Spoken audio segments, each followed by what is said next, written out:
So I sleep in the truck just because I want to make money, and the priority, it was my wife in Yemen, then my children in Atlanta, Georgia.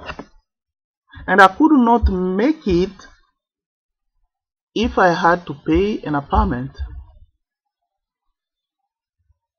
But is it enough to kill somebody, to put a bullet in his back, to destroy the life of that person just because he was sleeping in the truck? In the United States, America has been able to find maybe the most person who could hide, who kept hiding himself, Osama bin Laden.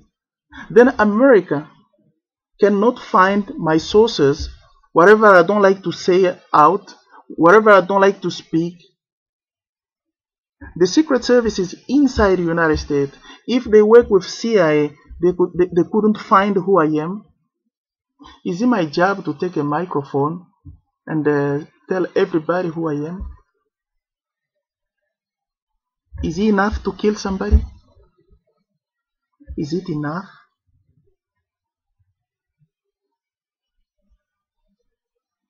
Well, now let's come to inside the United States. Since you guys, you are after me every day, whatever I'm saying here, you understand.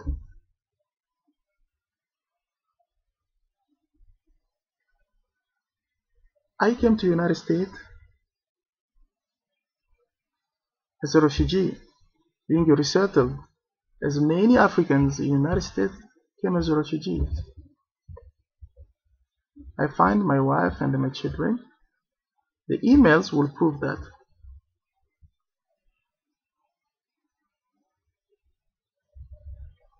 I try, I failed.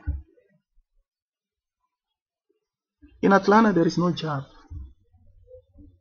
I've been offered jobs in Atlanta of $3 an hour. Hyatt Hotel. You can confirm what I'm talking about. Then I went to North Dakota. Okay. Another thing they said, how can somebody move to the place where he knows nobody? He's not afraid of moving where he knows nobody. Guys, I'm African. This is the way I was brought up.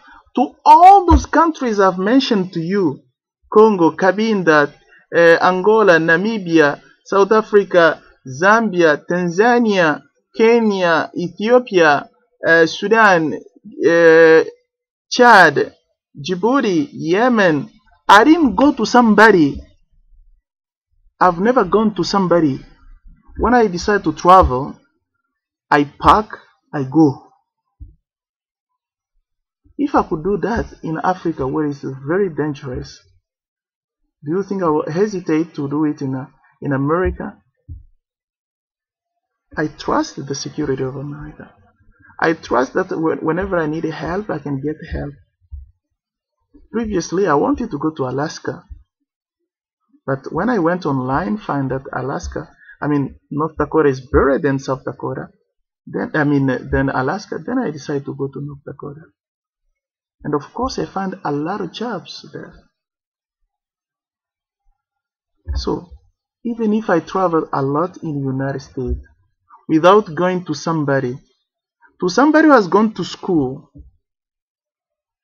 to somebody who's there to protect people and to bring to justice bad people, is it enough to kill me or to put a bullet in me just because I travel a lot in the United States? So, can you guys try to give an exhibit?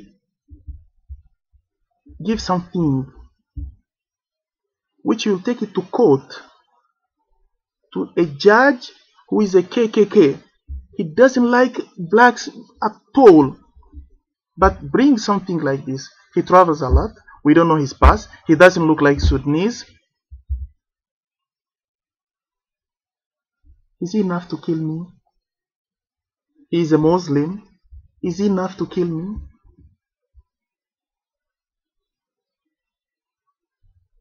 I'm sure all these people will say that he's paranoid. He's fabricating himself. It came by random. How many people got shot in the United States? Oh, but all of them, the motive are not the same. People get killed in the United States. Sometimes by their own people, sometimes in a random. So you will not tell me that every death in the United States is by random. I don't believe that. And whoever has completed elementary school doesn't believe in that.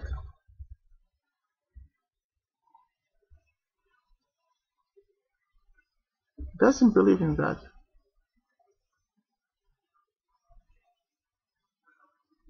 So when I was in Atlanta, Georgia, I met a woman at the Clarkston Community College, Community Center, Atlanta, Georgia. Clarkston Community Center, Atlanta, Georgia. Ethiopian woman. I met her looking for job. I started looking when I saw that IRC, which was my agency doesn't move a lot, and I need a job. I need money to solve my problem at home. I started going myself looking for a job.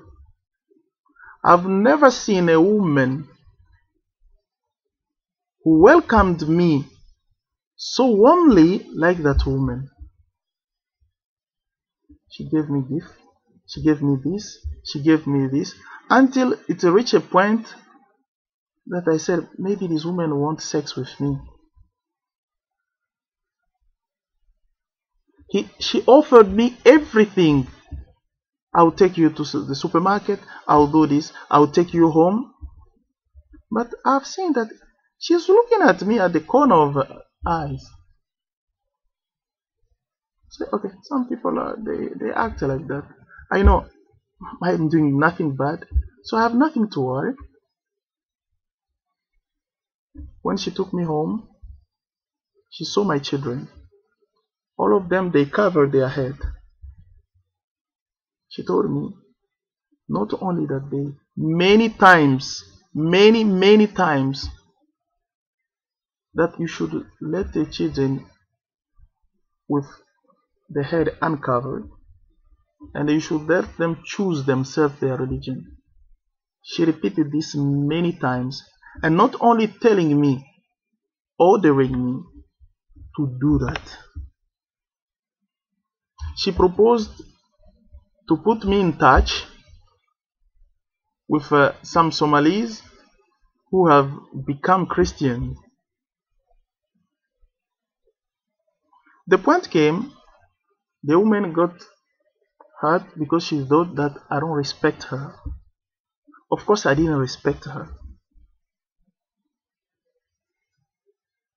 because I've seen that she was imposing me, and nobody has imposed me something in my life. When I will speak about my childhood, you'll understand that.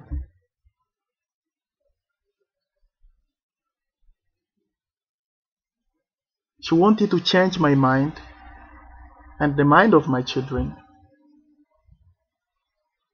When she saw that, the first time she told me, I can put you in trouble. The last time she told me, you will regret the way you are dealing with me. I didn't care about anything. But from that time, my life in Atlanta changed. All the people in the Lutheran services, the refugee services in Atlanta, when I go in there like a king, everybody wanna talk to me. Everybody wanna spend time with me. But from the woman told me, you regret this. Everybody disliked me, even Muslims. There are Muslims women there. Even them,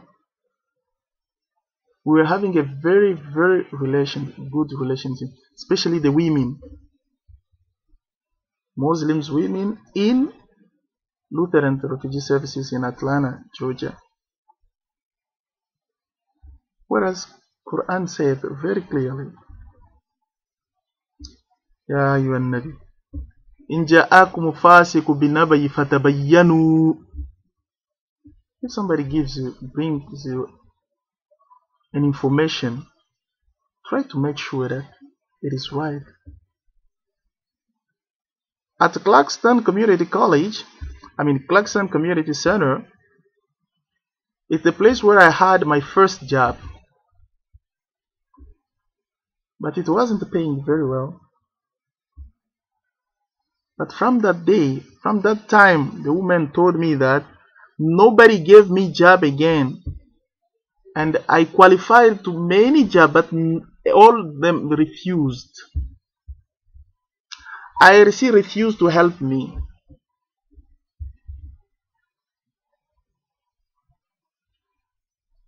People were watching me 24 hours. I'm not a kid.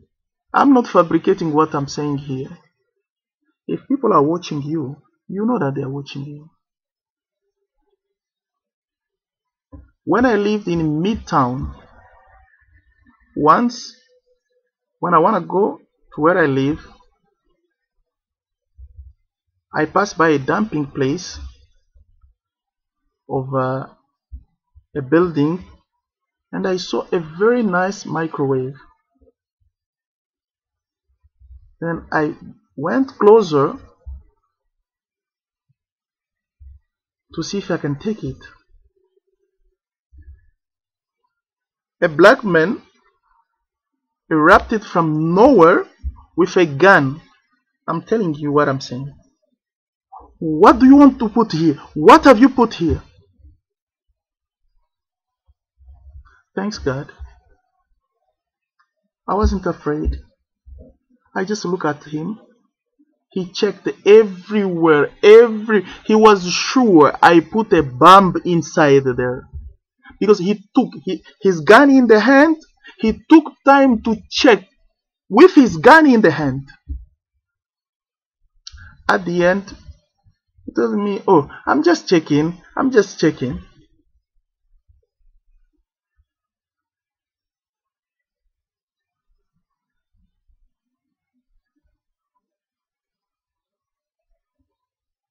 When I was preparing my GED, I used to go to a park. I forgot the name. Just in Midtown. People will come not only to sit beside me at the bench where I sit, but until to make sure to grab my book. I'm saying to grab my book and to make sure what I'm reading there, because nobody believed that I was studying. The people who came there, who took the book by force, they believed that that book is just about terrorism. They could not bring the book back until I say, "I'm gonna call the police now." And they were telling me, "We just want to help you." This was every day, every day. And you have to imagine, I bought a book. I bought a book to prepare my GED, and I have to do this alone, and I have to do this in 1 month. You have to know how much sacrifice I did. I have to go there every day to study, and every day somebody will get involved.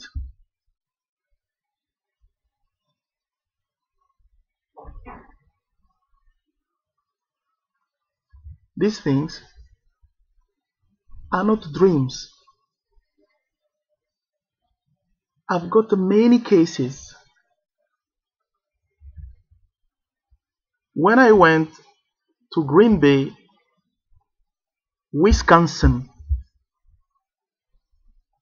I went there for truck driving. Since I'm alone, my philosophy is that wherever I will go to United States, at least daily job, I'll find it. If I want to find a very good job, at least daily job, I'll find it. So if I moved, I was just moving the whole of me.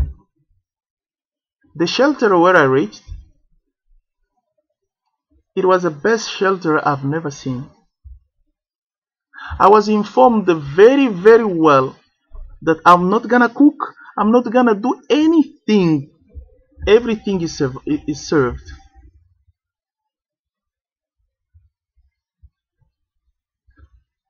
And all my staff, kitchen staff, without exception, I left them in my truck, at the body of my truck. 3 days after, some people came in there to check, and they didn't check somebody else's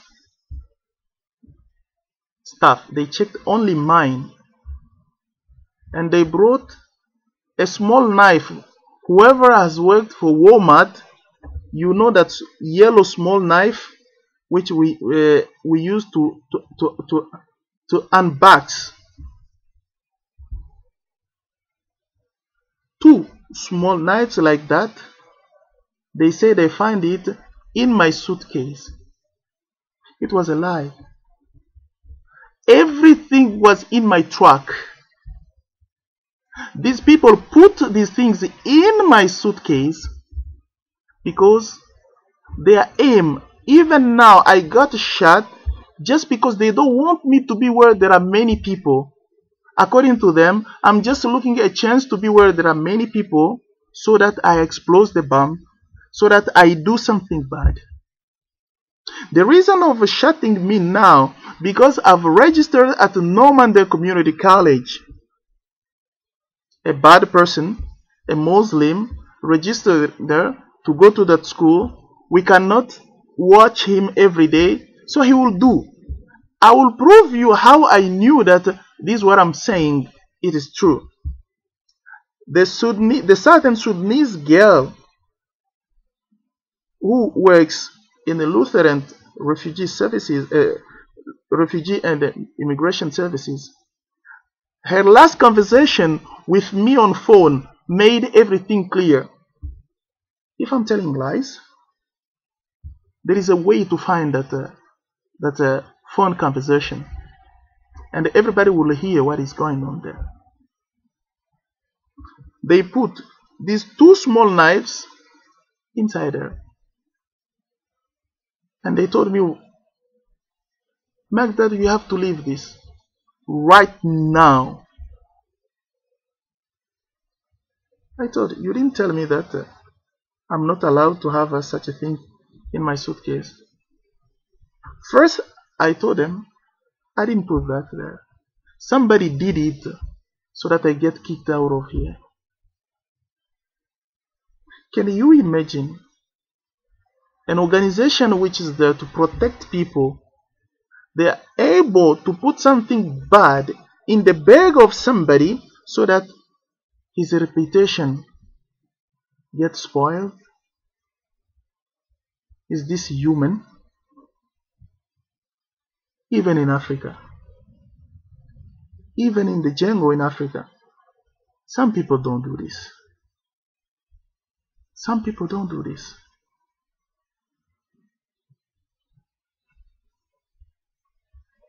Every day when I was in Sioux Falls, after I came from Green Bay, and I decided not to have a rent, I slept in my truck behind Labor Ready. Every night there were 2 people. 2 people. Every night I slept there were 2 people watching me. And whenever I try to get out of the truck during the night to pee, these 2 people will be there. Suddenly they'll be up. If I will do a bad move, I'll be killed. Annoying phone calls. These are not imagination. These can confirm. by Social Security, you can see all the phones I had, and you can see how many annoying calls came. The calls sometimes when the number is high is hidden.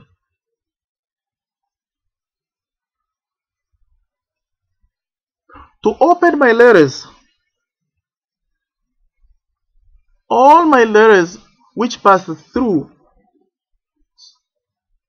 Lutheran Refugee and Immigration Office in Sioux Falls, all of them, they have to open them. The last talk, the last phone conversation between me and the Southern Sudanese girl of South Dakota, if you can listen to everything, if you can bring it in front of me, you'll hear everything I'm talking about.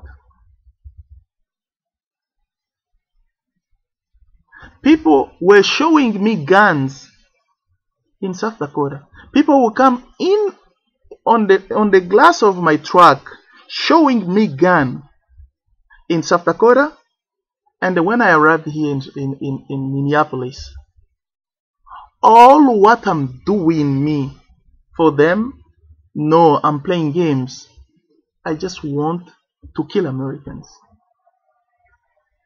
Let me give you now proofs that all these things are not right. And I regret such a great Secret Service is not able to find the life of a man like me. While I was in Djibouti, you can make this call even today. In Djibouti, the hotel over 4 stars is only one, Kempinski. And I worked there in the Department of Security. I was the secretary of that department. I was in the key station. That means I had the key of every room, and I was allowed to go to every room at any time. Everybody who has been to Djibouti knows that there is no security in Djibouti. It's among the only country I know where American Marines, because they've got a camp there called the Camp Lemonnier. American soldiers, they move freely in all the towns of Djibouti. Then I didn't have a chance of killing them. All the time I was in Kempinski, I'm the one. Whenever Americans have got a party, I have to know that 2 weeks before. I know the place where they will be, in the ballroom. I know the time it will be there. Then I didn't have a chance of killing them. In all that time I worked for them there, I went to every room whenever I wanted. I could stay alone in any room, even if you put a sign, don't disturb. If I know the client is out for his errand, I have that right to go to any room. Then I didn't have a chance for all this time to kill Americans. I work for Americans. They were my friend all the time. I worked, the first oil company I worked, it was in Congo. When we were in Mwanda, you go to Congo, there was a base called Banana Base. I worked there offshore. All my friends, my boss, all of them, they were Americans. So I didn't have a chance for all that time if I were a bad man. How? What is that irony? A big country like this, with this big organization, yet you find some people who are stupid, to kill somebody for nothing, to destroy the life of somebody for nothing.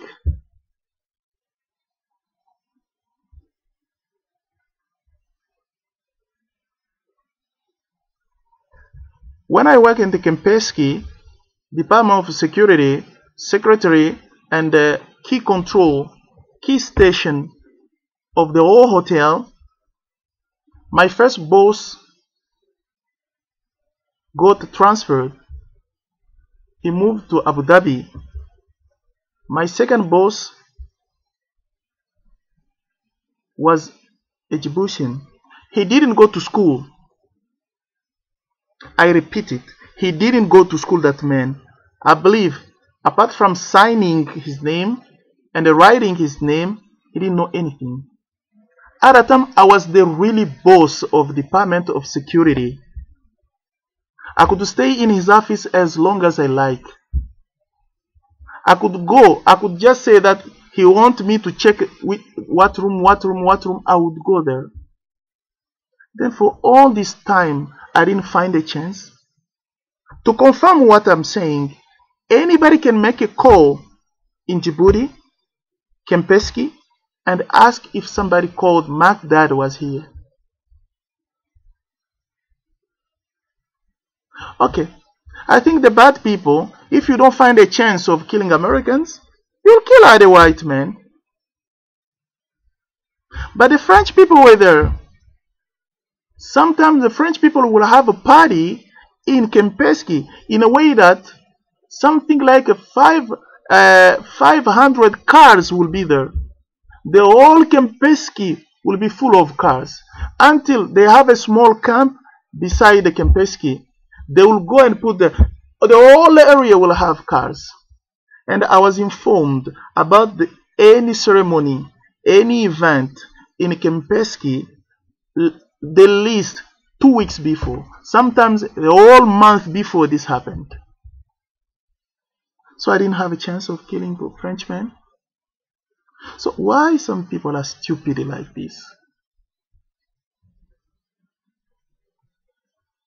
I'm asking, if some people are not qualified to do their job, they better give another chance to other people.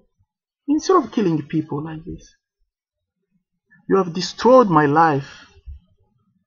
I came to the United States with big hope.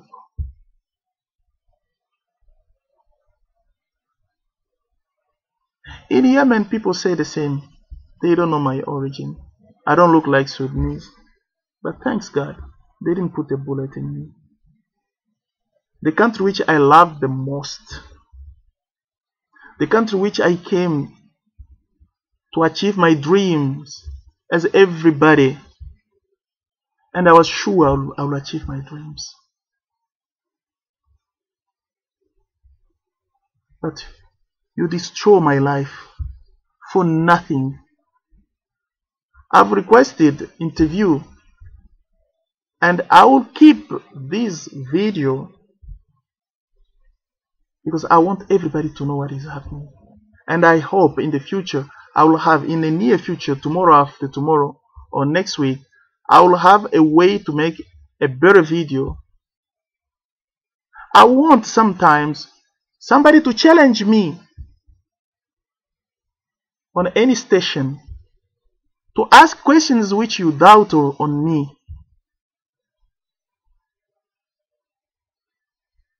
This is the country I love. And this is the country that does this to me. Without any proof, just because I'm a Muslim, just because I like Islam. When you go to Yemen, apart from the security, nobody else will believe you that Magdad is not an American. Everybody knew there that I'm an American. I don't think that if I hurt the people, I will be proud of them. My class was conversation class. Some of the people in my classes, they were more educated than I am. All of them knew that wherever we had a problem, it was where I was defending America in any topic they would bring about America. Until people, they were asking me, how comes you are a Muslim and you don't like people to speak about America? You defend America to anything. I taught to 2 schools. well known by anybody. The first one was Elite Institute. The second one was Texas Institute. It is beside the Central Bank of Yemen. That school still, even today, just go to that school, ask what is the nationality of Magdad. Everybody will tell you that he's an American.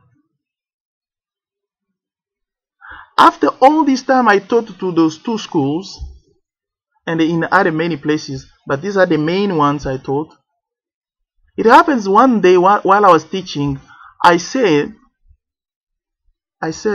oh, the weather is fine today. I like the weather of Sana. The whole class said, this is the first time, teacher, this is the first time you say something good of Yemen and Arabs. I had to apologize, to say, I'm sorry if I haven't said anything good of Arabs and Yemen. I don't have any problem with them.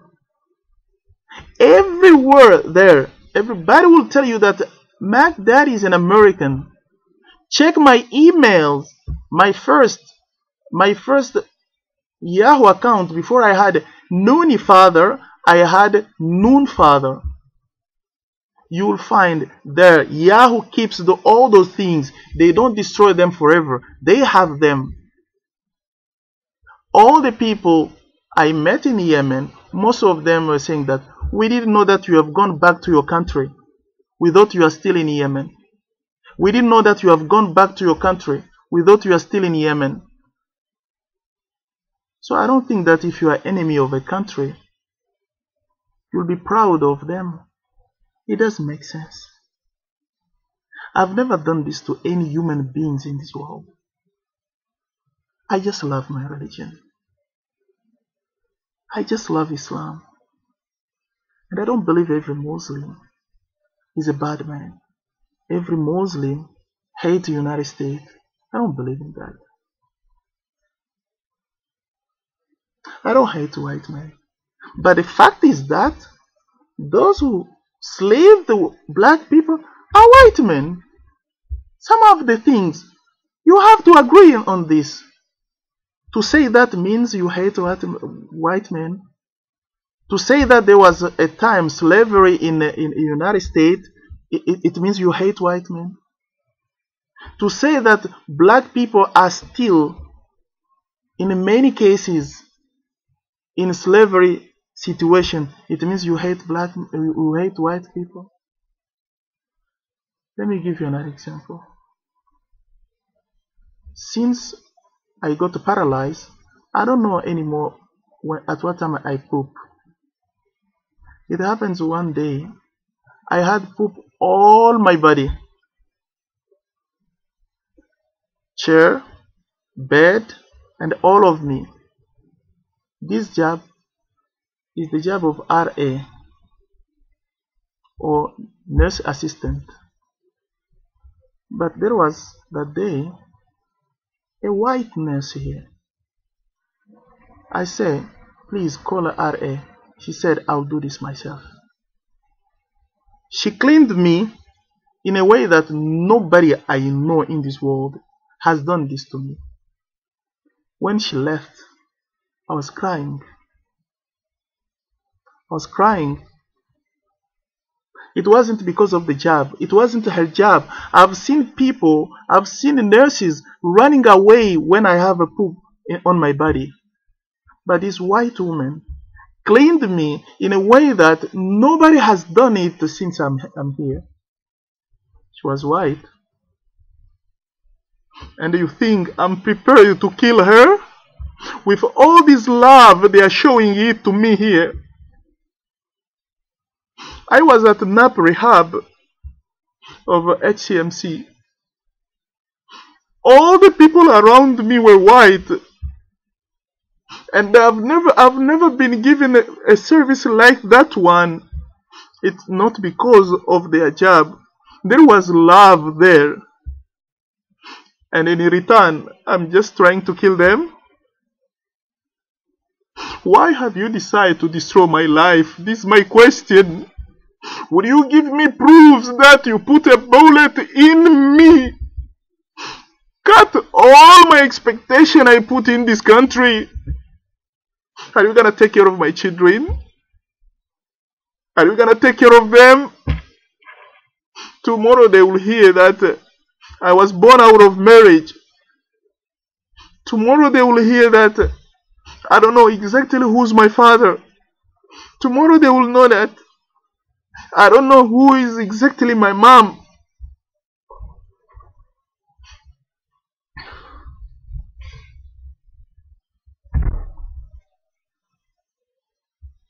What will be my situation? What will be my situation at the time?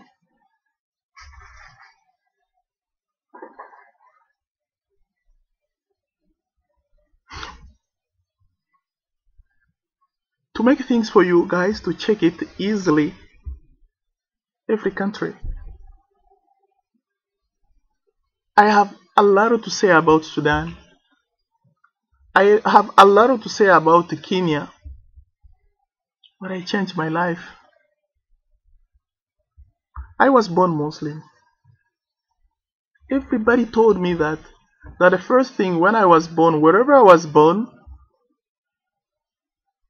it was that they called the azan on my ear.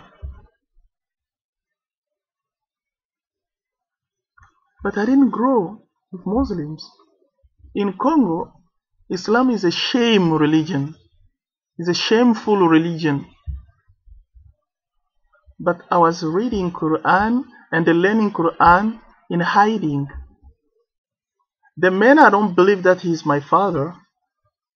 Among the things he did to me, he was taking me by my 2 ears and lift me up until to reach the ceiling of a low place, and then twisting my ears, then putting me on the ground. But this is nothing comparing to all he did to me. Every year he has to burn my books twice. The high school diploma is the most important in Congo. That year he burned twice all my books. And me, I say I'm not gonna write again. This is the way I lived. If I tell you how I lived, everybody will say, yes, that one is not your father. The woman I say is my mom, I just say because I saw some signs that she really loves me. But I've already seen women who are not the biological mom of a child loving them the same way. With all this situation, should I just accept it? Should I tell everybody about this just to prove my innocence?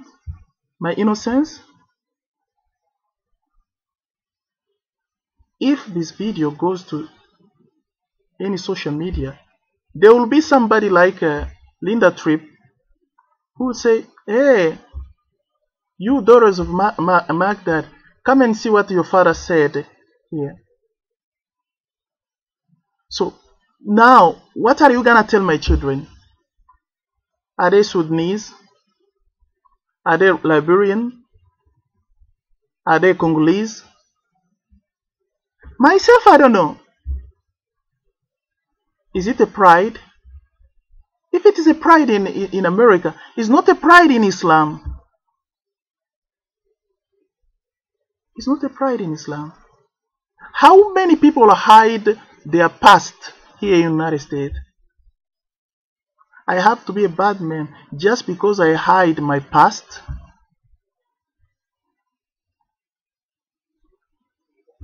Till today, the person I call mom, I don't know where she's from.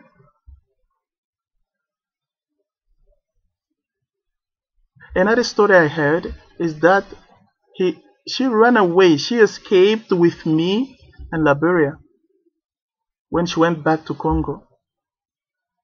But when I ask people, how comes she escaped? How comes she ran away? How did she go there? Is she from there? And if she's not from there, how did she go there? I've never get an answer. Let me give CIA a hint where they'll find my story easily of my life. There is an ex-president of Islamic community, the highest community of Muslims. It used to be called Komiza. That man, his name is Mudilo Wamalemba Saliboko.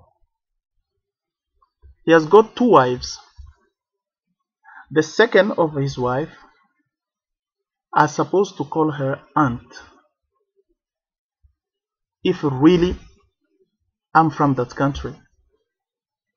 So from there, you'll find all my story. If you go to Kindu, you'll find all my story. Junior seminary where they prepare priests in Kindu, it's just one. You can go there, they will tell you there was a time he was here. You can go to Enano, they will tell you what time I was there. Islam has changed my life. I did nothing else there than girls.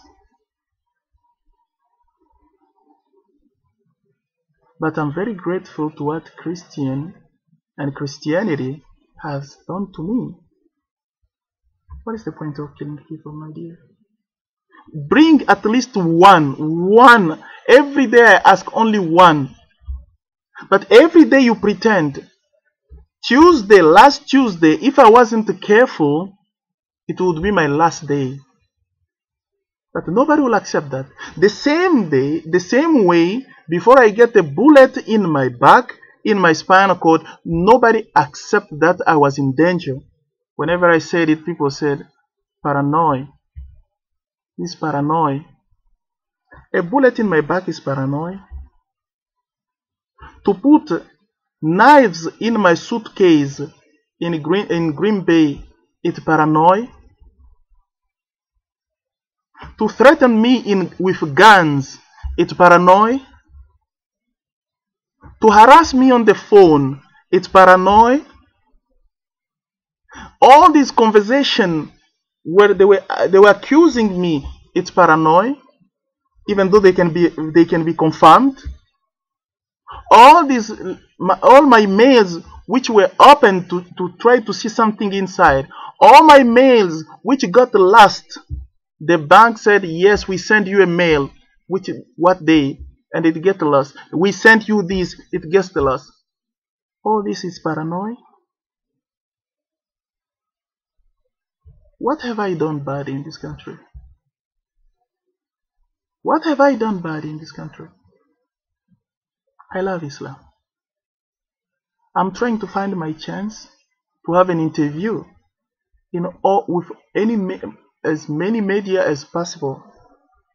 I would like anybody who has got any doubt on what I'm saying, either by phone or to come the place where I get the chance and to ask me any question or to bring at least any exhibit that I'm a bad person, besides being a Muslim. I'm not dreaming. This is not paranoia. The people you are sending to me, I know, I can understand them. The lawyer you sent to me last time, that is not a lawyer. The 2 guys who came here and said that they want to buy my car, they didn't come to buy my car. If I could identify them again, if I could have a detective to check, they will confirm that these people are bad people. They came to kidnap me. They came to kill me. You have got people here in Courage Center to watch me day and night. They knew about what I was preparing on Tuesday. They came that day, they were excited, they were nervous.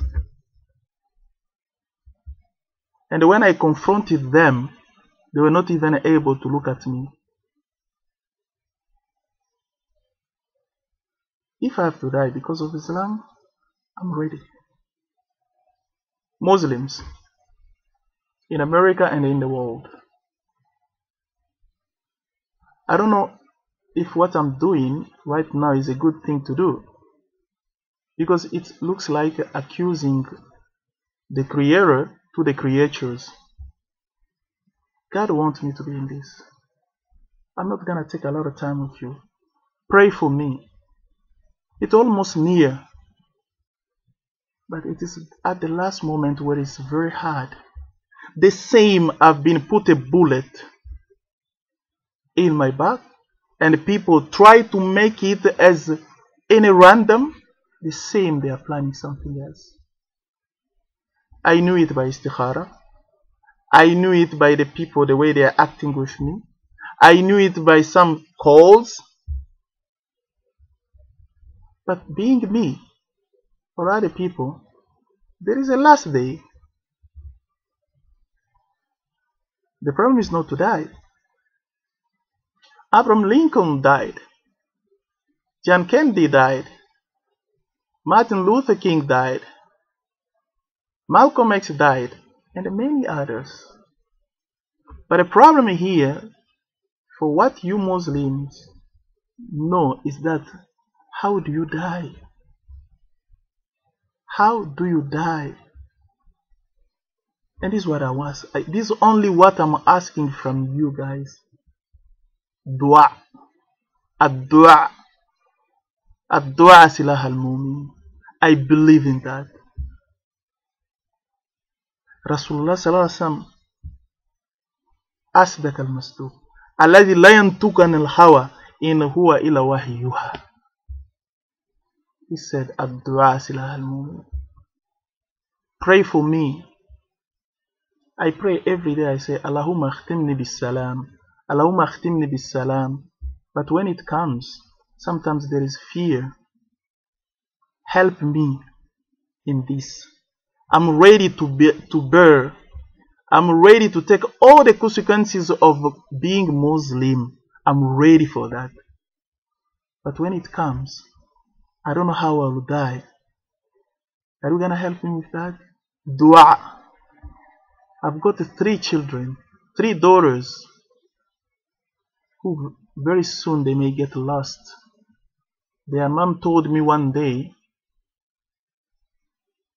they may not have a boyfriend now, but if they go to middle school, definitely they will have a boyfriend.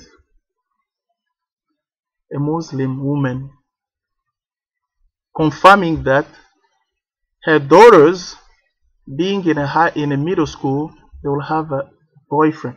There is no way to avoid. But me, I met people.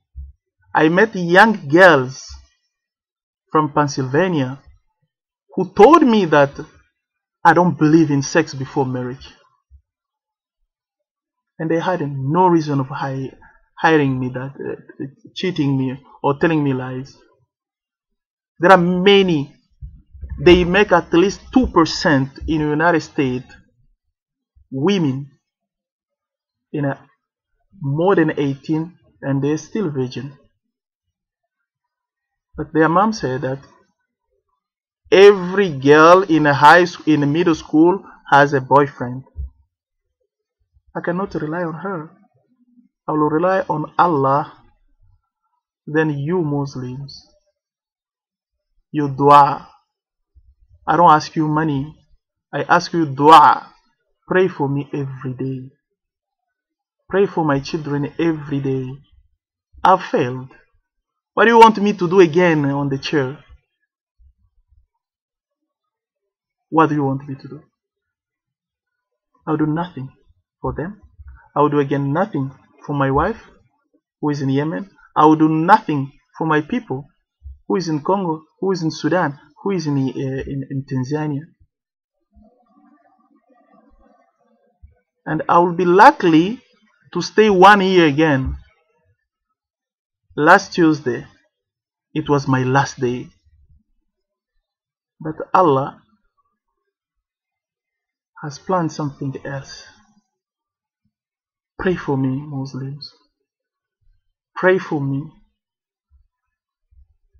I'm trying my best to put these videos everywhere, not because I'm afraid, just because when it comes, I need to make sure with my dua and your dua that I meet Allah. I've always prayed Allah that I like to be Jarnabi fil Jannah. Jarnabi fil Jannah. I want to see Allah. I want to see Prophet Muhammad, peace be upon him. I want to get the Rida Allah in Jannah. But I'm a weak person. I can fall down at the last moment. Fal-iyaza billah. This is what I need you, a mu'min, a Muslim, care about another Muslim. I didn't ask you your money.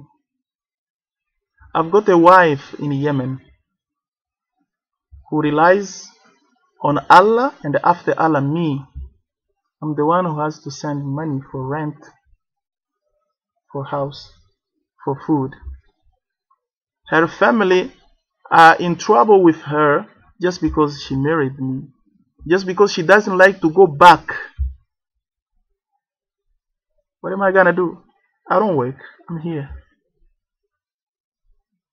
But you, with your dua, I believe in dua. If you don't believe in dua, but me, I believe in dua, just because Rasulullah Sama said it. Pray for me, Muslims. I'm facing a very hard moment of my life. But your prayers, your dua, can change everything. I can go, and there can be a little hope that maybe I'll live in a good place after I die. There is a plan. The same, there is a plan to put a bullet in me, and it wasn't just it has to be on spinal cord. For them is that I become harmless. And now Tuesday is supposed to be my last day, but at the side of Allah it wasn't yet. Americans, I will never betray you. I've loved this country and its people before coming here. My pride every day was to have American passport and to go everywhere around the world to show it like this and say, I'm American. I'm not from Africa, I'm American. But some stupid people who has been given the job of protecting people, they decide to destroy mine just because I'm a Muslim. I've said a lot, and I'm trying to have an interview where I'll say a lot. Thank you very much, everybody.